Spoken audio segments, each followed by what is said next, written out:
감사합니다. 하나님의 말씀은 창세기 22장입니다. 창세기 22장 1절에서부터 19절입니다. 시작. 그 일 후에 하나님이 아브라함을 시험하시려고 그를 부르시되 아브라함아 하시니 그가 이르되 내가 여기 있나이다. 여호와께서 이르시되 내 아들 내 사랑하는 독자 이삭을 데리고 모리아 땅으로 가서 내가 내게 일러준 한 산 거기서 그를 번제로 드리라. 아브라함이 아침에 일찍이 일어나 나귀의 안장을 치우고 두 종과 그의 아들 이삭을 데리고 번제에 쓸 나무를 쪼개어 가지고 떠나 하나님이 자기에게 일러주신 곳으로 가더니 제3일에 아브라함이 눈을 들어 그곳을 멀리 바라본지라. 이에 아브라함이 종들에게 이르되 너희는 나귀와 함께 여기서 기다리라. 내가 아이와 함께 저기 가서 예배하고 우리가 너희에게로 돌아오리라 하고 아브라함이 이에 번제나무를 가져다가 그의 아들 이삭에게 지우고 자기는 불과 칼을 손에 들고 두 사람이 동행하더니 이삭이 그 아버지 아브라함에게 말하여 이르되 내 아버지여 하니 그가 이르되 내 아들아 내가 여기 있노라. 이삭이 이르되 불과 나무는 있거니와 번제할 어린 양은 어디 있나이까.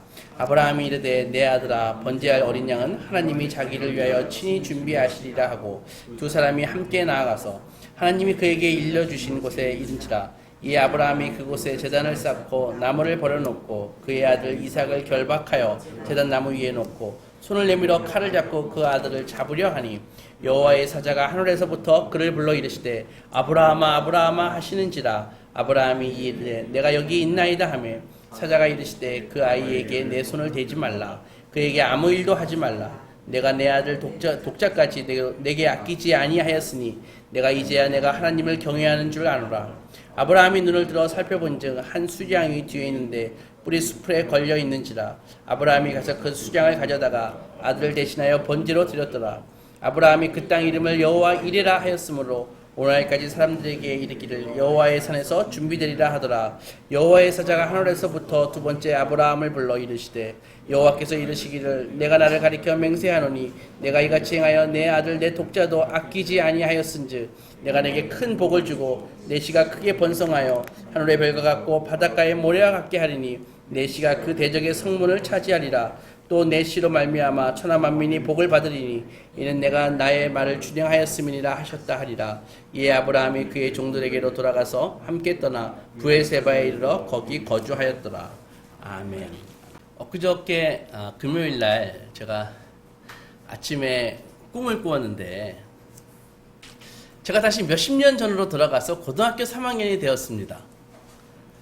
그래서 졸업을 얼마 앞두고 고등학교 1학년 때 담임 선생님이 저를 부르시더니 졸업식 행사를 저보고 준비하라 그러시는 거예요. 그래서 근데 그 선생님이 평소에 저희들에게 자주 자기 자랑을 좀 하시던 분이셨습니다. 어떤 자랑이냐면은 본인이 대치동 음마아파트에 사신다고, 그리고 아들이 휘문고등학교 다닌다고 그 소리를 자주 하시는 거예요. 참고로 저한테 제가 이렇게 성장기를 생각해 보면은 저한테 아파트 자랑을 하는 어른들이 많이 있었습니다. 그게 약간의 트라우마가 됐던 것 같습니다.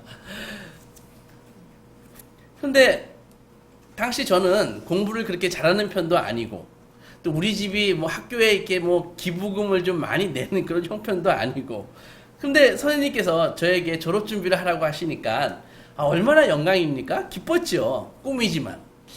그래서 친구들과 함께 열심히 준비를 했습니다. 그래서 모여서 의논을 했는데 어떻게 할까 하다가 우리 졸업식 때 사회에는 우리 유재석을 부르자, 그리고 축하 공연은 BTS를 부를까 블랙핑크를 부를까 뭐 그런 얘기를 막 하는 것이죠. 친구들과 열심히 계획을 짜는데 너무 재밌었습니다. 이 맨정신으로 생각하면 말도 안 되는 황당한 소리인데 아무튼 꿈에서 그렇습니다. 그래서 학교 데코레이션은 어떻게 하고 이렇게 하는데 잔뜩 들떠가지고 이렇게 계획을 짜는데 계획을 짜가지고 선생님한테 탁 이렇게 보여드리니까는 뭔가 분위기가 이상했습니다. 선생님이 뭐 그래 해봐 하시는데 선생님 표정이 영 아니었습니다. 나중에 알고 보니 그 선생님은요 작년에도 혹은 그 전년도에도 이 졸업식 준비를 좀 이렇게 좀 활달한 아이에게 시키시면서 학교에서는 일체 예산 지원은 없고 학생이 알아서 학부모님들의 돈으로 하라는 거였다는 사실을 나중에 알게 되었습니다. 그래서 애들끼리 딱 알고 뭐야 이거 완전히 낚였잖아. 화가 났죠. 그래서 친구들과 함께 어떻게 할까 하다가 엄마들에게 전화를 했습니다. 아직도 꿈입니다. 엄마, 우리가 졸업식 준비를 해야 되는데 사회자를 유재석을 부르려고 하는데 한 10만 원은 있어야 돼. 엄마가 좀 주면 안 돼? 하니까 엄마가 하는 말이 10만 원? 야, 정신 차려 이놈아. 돈이 어딨어? 공부나 해. 막 소리를 지르시는 거예요. 그래서 다른 친구가 또 전화를 했죠.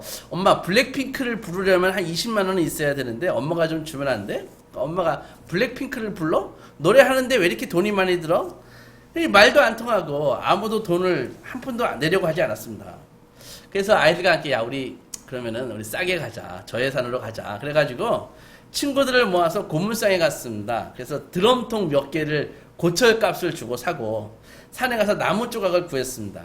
그래서 아이들과 난타 연습을 했죠. 그래서 사회도 유재석 대신 우리가 보고 공연도 드럼통을 두드리는 것으로 계획을 짰습니다. 그러니까 난타 공연을 하기로 그렇게 했죠. 그래서 음악을 틀어놓고 연습을 하는데 그래서 작대기로 팍 치니까는 그 드럼통에서 기름이 팍 새가지고 막 옷에 묻고 얼굴에 묻고 막 냄새가 났습니다. 그리고 나무 조각에서 흙먼지가 두두두 떨어지는 거였습니다. 아이들이 불평을 하고 나 안 해, 너나 해 그러면서 하나씩 가버리더라고요. 그리고 나중에 저 혼자 남았습니다. 머릿속에 이런 명언이 생각났습니다. No money, no honey, no money, no happy. 그래서 이게 아무도 희생하려고 하지 않네 하면서 막 초라한 졸업식이 막 생각이 하면서 막 걱정스럽고 찜찜한 기분으로 깨어났습니다. 여러분, 믿음이라는 말을 생각하면은 어떤 이미지가 떠오르십니까? 어떤 종교적인 막 거룩한 표정을 지으면서 그리고 막 통성으로 기도하는 그런 모습이 떠오르시나요? 아니면은 돈과 명예와 같은 세상의 것은 조금만 바라고 거룩한 것을 막 바라는 그런 성품이라고 생각이 떠오르십니까? 아니면은 멋진 남자, 멋진 여자를 전혀 봐도 전혀 썸 타지 않고 그 돌과 같은 어떤 득도한 상태, 이런 게 믿음이라고 생각되십니까? 그런데 오늘 성경은 믿음이란 쉽지 않은 여행을 떠나는 것임을 알려주고 있습니다. 저는 짧은 여행을 좋아합니다. 한 반나절 정도의 산행을 좋아합니다. 그래서 특별히 오늘같이 이렇게 오늘처럼 이렇게 여름비가 막 내리는 이런 날이 만약에 비가 내리고 내일 탁 막을 거라고 예보가 딱 나면은 벌써 제 마음속은 저기 멀리 가 있는 산의 계곡에 가 있습니다. 이 콸콸콸콸 흐를 이 청량한 계곡 속에 제 마음이 가 있습니다. 그래서 자주 가는데 그런 청량한 그 계곡의 그런 청량함을 맛보기 위해서는 대가를 치러야 됩니다. 일단 아침에 일찍 일어나야 되죠. 짐을 싸야 되죠. 그리고 그 서울의 복잡한 출근 시간을 뚫고 한 2시간 정도 차를 몰고 가야 됩니다. 그리고 산 입구까지 가야 되죠. 그리고 그때부터 계곡을 따라 산행을 시작하면은 대략 한 왕복 12km 정도의 길을 걸으면서 정상을 향해 가는 것이죠. 가파른 계단도 있고 돌계단도 있고 특별히 초입에는 차들도 있습니다. 거기 절들이 몇 개 있는데 거기 절에 가는 차량은 특별히 가는 게 허가가 돼가지고 매연도 가끔 맞습니다. 어차피 산의 목표 지점으로 가는 오르막길인데 몸 컨디션이라도 안 좋은 날이면은 돌아갈까 하는 생각도 나고요. 또 요즘처럼 막 30도가 훨씬 넘는 이런 이 온도에 산행을 하면은 정말 땀이 삐질삐질 납니다. 눈에 들어가 따갑기도 하고요. 이렇게 더없이 청량한 계곡의 시원함을 맛보기 위해서는 거기에 합당한 대가를 치러야 되는 것입니다. 오늘 본문에서 아브라함은 모리아 산으로 여행 중입니다. 이미 100세가 훨씬 넘은 아브라함은 모리아 산으로 왕복 6일간의 그 여행을 떠납니다. 우리가 알듯이 아브라함의 인생은 어딘가 떠나는 인생입니다. 하나님이 아브라함의 아버지의 집을 떠나라 하실 때부터 그는 하나님의 약속을 믿고 그는 떠나는 인생이었습니다. 약속을 믿고 어딘가로 떠나는 이런 실질적인 물리적인 이 행위는 아브라함의 그 보이지 않는 그 믿음의 진실성을 그리고 그 믿음의 그 효과를 시험하는 그런 행위였습니다. 그리고 아브라함은요, 일평생 자신의 믿음을 이렇게 계속해서 시험했다는 것이죠. 많은 사람들이 착각하고 있습니다. 아, 나는 믿음이 있어. 이렇게요. 그러나 그 믿음이 과거의 믿음일 뿐인지 확인해야 되는데 그것은 믿음의 그 테스트하는 시험을 반복해서 볼 때 확인이 된다는 것입니다. 그렇지 않으면 자기가 생각하고 있는 그 자기의 믿음이라는 것이 이 과거에 있었던 화석화된 더 이상 이 죽어버린 딱딱하게 굳어진 그런 믿음일 수가 있는 것이죠. 그래서 우리의 믿음은 항상 시험을 받아야 되는 것입니다. 현재 나는 살아계신 하나님과 인격적인 관계를 맺으며 살고 있는가? 아니면은 탐욕과 분노와 시기심과 게으름과 교만과 불순종과 욕심으로 버무러진 어떤 환상이나 어떤 망상을 내가 믿음이라고 착각하고 있는 것은 아닌지 시험해야 된다는 것입니다. 모든 믿음은 시험을 받을 때 우리는 나는 지금 잘 믿고 있어, 문제없어라고 하는 사단이 제공한 그 자기 기만으로부터 우리는 해방될 수 있는 것입니다. 그렇다면 우리의 믿음을 시험해야 된다고 말씀드렸는데 우리의 믿음을 어떻게 시험할까요? 어떻게? 그것은 아브라함이 자신의 아들 이삭을 바친 사건이 말해주듯이 바로 우리의 믿음은 희생이라는 수단을 통해서 시험하는 것입니다. 아브라함의 믿음의 생애에서 그 희생은 모리아 사건의 그 이삭을 드리는 그 행위를 통해서 그의 희생이 드러나는데, 쉽게 말해서 희생은 믿음을 시험하는 도구라는 것입니다. 그래서 모든 믿음은 희생을 통해서 시험할 수 있고 시험 받아야 되는 것입니다. 희생은요, 믿음을 가장한 그런 영적인 그런 환상이 가짜임을 명백하게 폭로합니다. 희생은 진짜 믿음이 아닌 마귀가 만들어낸 망상이든 자기 체면이든 아무리 겉으로 보기에 막 쇼를 하고 경건해 보인다 할지라도 희생은 여지없이 가짜 믿음들을 몰아내고 제거하게 되는 것입니다. 내가 탐욕의 눈을 갖고 있는지 어떻게 합니까? 잘 모르겠지요? 희생하십시오. 그러면은 탐욕의 눈이 빠질 것입니다. 내가 움켜쥐려고만 하는 손을 갖고 있는지 어떻게 합니까? 희생해 보십시오. 그렇게 되면은 움켜쥐려고 하는 손이 잘라질 것입니다. 희생은 우리가 하고 있는 것이 무엇이든지 간에 그것을 중단하고 하나님께 제단을 쌓도록 우리의 마음을 준비시킵니다. 아브라함은 이삭을 제물로 바치려고 했죠. 그렇죠? 그렇게 희생은 우리가 지금 들고 가는 것이 무엇이든지 간에 그것을 결박해서 우리가 소중하게 생각하는 것을 결박해서 제단 위에 올려놓게 하고 그 올려진 것을 하나님이 어떻게 하시나 지켜보는 것이 바로 믿음이고 희생이라는 것입니다. 창세기 12장에서부터 아브라함과 하나님의 만남은 시작되죠. 그래서 그 아브라함의 여정을 보면은 아브라함은 언제나 옮길 때마다 희생 제사를 드리는 사람이었음을 우리는 알 수 있습니다. 우르와 하란을 떠난 다음에 그가 한 일은 무엇이었습니까? 항상 제단을 쌓는 일이었습니다. 제사를 드리는 일이었습니다. 세겜으로 이동해서도 제사를 드렸고 베델로 이동해서도 제사를 드렸고 헤브론으로 이동해서도 제사를 드렸습니다. 아브라함은 항상 제단을 쌓았고 거기서 기도했습니다. 그는 제단을 쌓을 때마다 그리고 하나님께 물어보았습니다. 내가 지금 가고 있는 이것이 하나님이 명령하시고 약속하신 길인가? 아니면 내가 내 편리에 맞게 조정한 자기 암시인가? 그것을 항상 물었다는 것이죠. 제단을 쌓을 때마다 아브라함은 조금씩 더 배웠고 제단을 쌓을 때마다 하나님의 뜻에 대해서 좀 더 깊은 분별을 가질 수가 있었고 제단을 쌓을 때마다 하나님의 명령과 약속에 대해서 정말 날카로운 통찰을 갖게 되었습니다. 명심하십시오. 희생제사가 없는 인생들은 하나님의 뜻에 무지합니다. 가볍고 무의미한 인생을 살 수밖에 없습니다. 탐욕스러운 인생을 살다가 깊은 허무 가운데 빠지게 됩니다. 하나님의 명령과 약속은요, 언제나 나의 이 속성과 나의 이기심을 거스릅니다. 하나님의 명령과 약속은 아브라함의 그 타고난 고집과 멋대로 하려고 하는 그런 성향에 거스릅니다. 그뿐만 아니라 하나님의 약속과 명령은 당시 우상이 있었던 아브라함의 고향인 메소포타미아의 그 우르, 그 믿음을 멸시하는 세상과도 반대되는 것이었습니다. 아브라함은 하나님의 명령에 따라 언제나 여행하는 인생이었죠. 아브라함이 하나님의 명령에 따라 다녔던 그 수많은 도시들마다 아브라함은 가는 곳마다 제단을 쌓았습니다.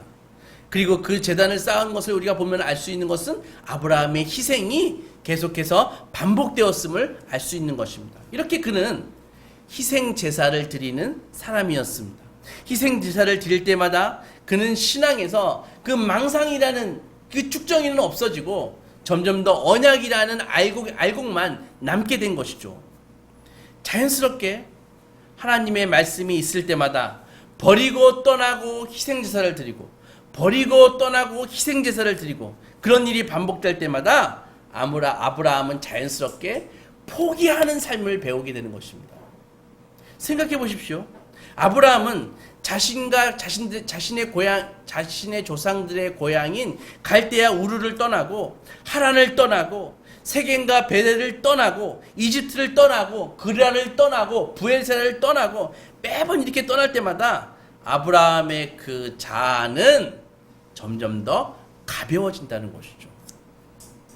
저는 어렸을 때 긴 시간은 아니지만 저희 집은 굉장히 좀 큰 집에서 살았습니다. 방이 지금 기억으로는 작은 방까지 포함해서 한 7에서 8개는 된 것 같습니다. 그리고 학교 갔다 오면은 11마리의 강아지가 저한테 몰려옵니다. 그리고 저희 집 앞마당에는 풀장이 있었습니다. 그런데 어느 날 갑자기 아버지의 사업이 안 돼서 이사를 가게 됐는데 그 7, 8개인 집을 떠나가지고 한쪽이 한남동에 갔더니 방이 한 3개인가 있는 집으로 갔고 그 다음에 옮기면서 방이 2개, 결국 나중에는 방이 1개짜리 집으로 이사 갔습니다. 생각해 보십시오. 방이 7, 8개가 있는 그 집에 짐이 얼마나 많았겠습니까? 그걸 다 갖고 있었을까요? 갈 때마다 엄청나게 버리고 결국은 그 많은 식구가 우리 집 식구가 꽤 많았었는데 방 하나에서 살게 되었죠. 그렇게 됨으로써 우리 집의 짐은 방 하나에 들어갈 수 있는 짐으로 줄어들어 버렸습니다. 생각해 보세요.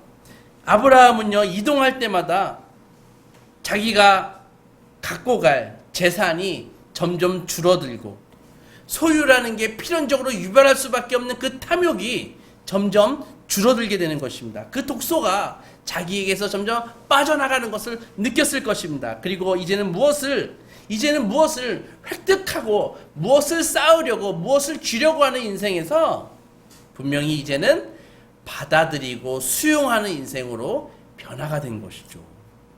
하나님의 약속을 받아들이고 신실한 언약을 받아들이고 아브라함을 찾아왔던 그 3명의 나그네들을 받아들이고 이삭을 받아들이고 할례를 받아들이고 조카 롯의 그 이기적인 선택도 받아들이고 그리고 나중에는 모리아산에서 수풀에 걸린 숫양을 받아들이는 인생으로 변화된 것입니다. 그러면서 이제는 내가 무엇을 결정하겠다라고 이런 자기 주도권, 결정권도 버려버리고 하나님의 주권을 온전히 받아들이는 인생으로 변화되어 갔습니다. 아브라함은 100년이 넘는 인생을 그렇게 살아왔습니다. 남겨두고 떠나는 과정 가운데서 아브라함은 깨달았습니다. 채워지기 위해서는 반드시 포기해야 된다는 것을 배웠습니다. 그리고 자기의 의지를 내려놓을 때 하나님의 뜻이 이루어진다는 것도 깨달았고요. 이제는 새롭게 열린 삶은 그 앞에 새롭게 펼쳐진 삶은 이전과는 비교할 수 없는 확장된 삶이 열린다는 것을 그는 보았습니다. 이것이 바로 믿음입니다. 여러분, 우리는 왜 소유에도 항상 결핍을 느끼고 삶의 만족과 보람이 없지요? 분명히 과거보다 비교할 수 없이 우리 조상들보다 비교할 수 없이 풍요로운데 우리의 입술에는 여전히 불평과 불만이 가득하고 앞날에 대한 두려움과 걱정으로 가득 차 있죠. 바로 아브라함의 길을 걷지 않기 때문입니다. 우리가 아브라함의 길을 걸을 때 희생이라는 이 단어는 부담스러운 뜻이 없어집니다. 전에는 희생이라는 그 의미가 나의 부담이었고 불평이었는데 아브라함의 길을 걸을 때 그 희생은 점점 더 거절과 기피라는 의미에서 이제는 긍정과 수용이라는 의미로 바뀌게 되는 것입니다.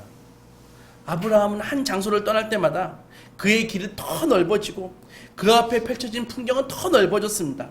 결국 모리아산에 이르러서는 우리의 생각에 모리아 산이 가장 위험하고 가장 야만적인 장소가 될 거라고 우리가 생각했는데 우리는 이해할 수도 없고 말도 안 되는 장소라고 생각했지만 그 모리아 산에서 아브라함은 하나님에 대해서 가장 큰 체험을 하게 된다는 것이죠.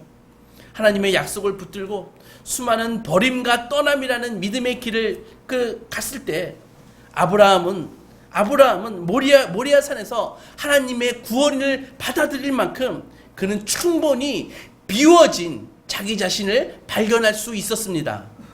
이것이 바로 믿음의 길입니다. 여러분 이런 생각해 보지 않으셨습니까?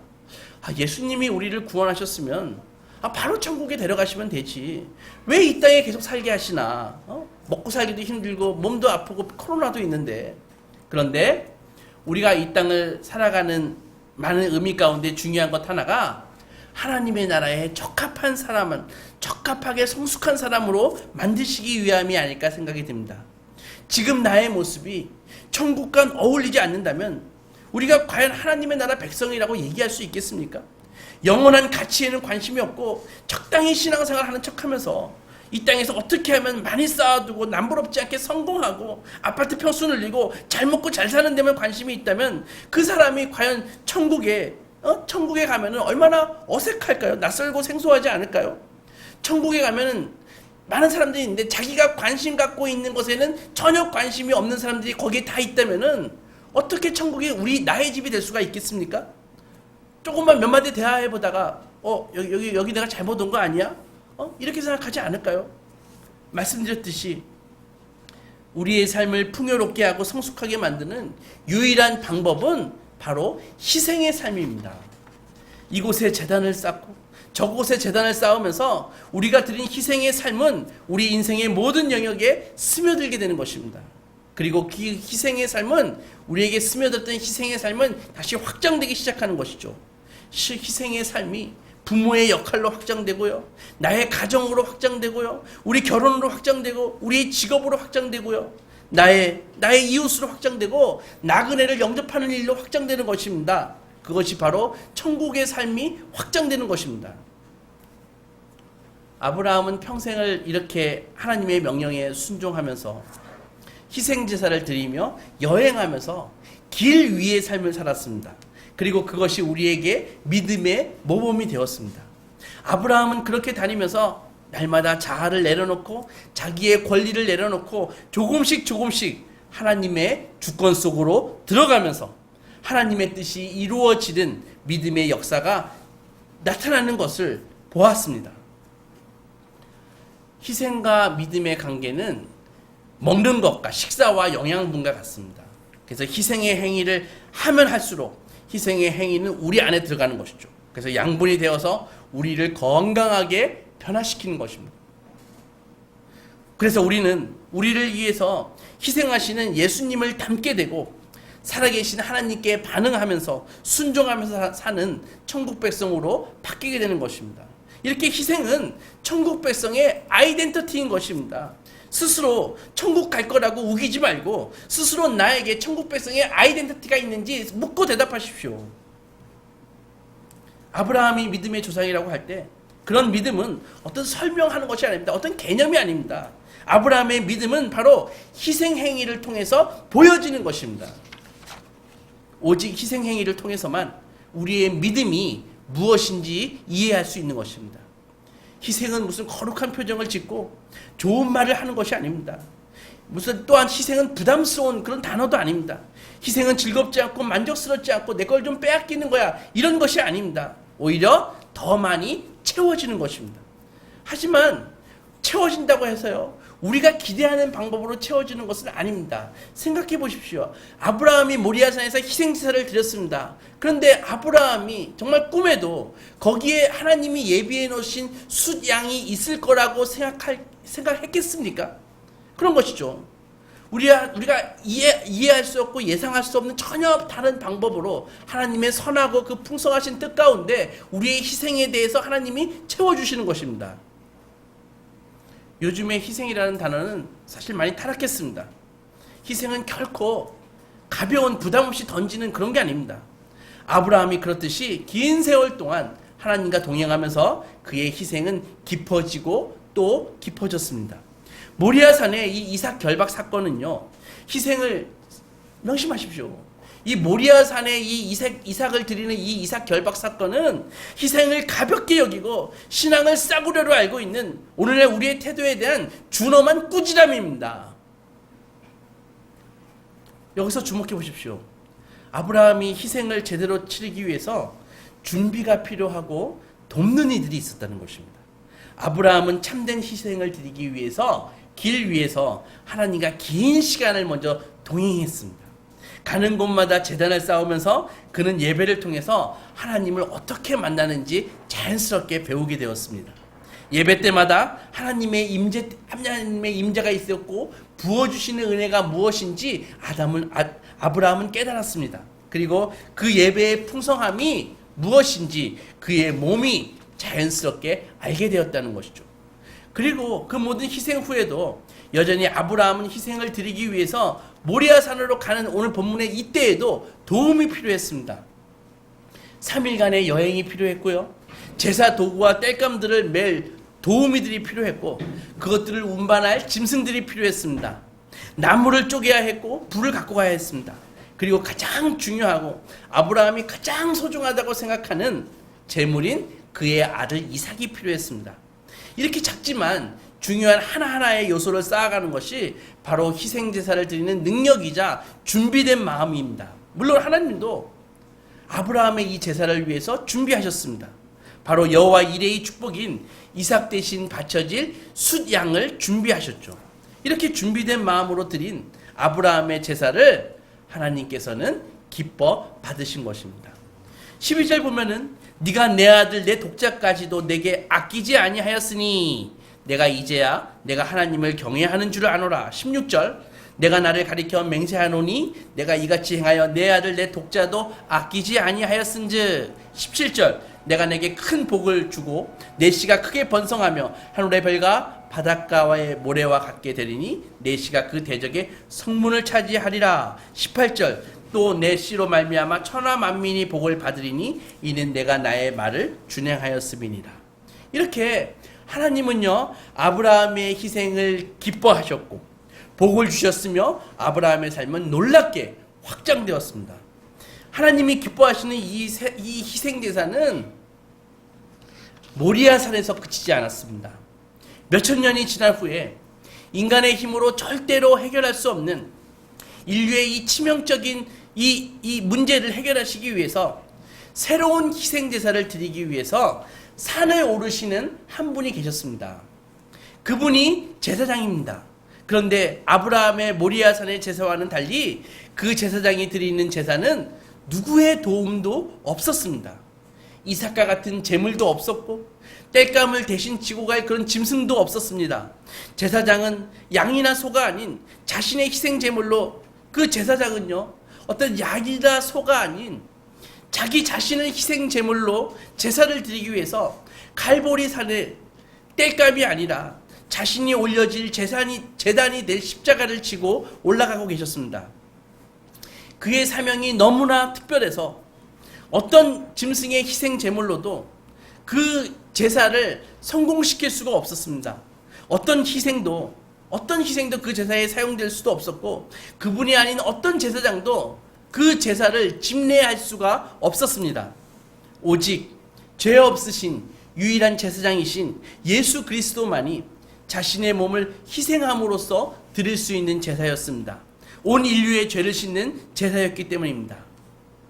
우리의 대제사장 되신 예수 그리스도 자신을 드리는 이 희생제사로 그를 믿는 누구든지 그를 믿는 자들에게는 죄사함을 받고 하나님의 나라의 백성이 되는 그런 복을 받게 된 것입니다. 사랑하는 여러분, 아브라함도 희생제사를 드림으로써 그의 믿음을 시험했습니다.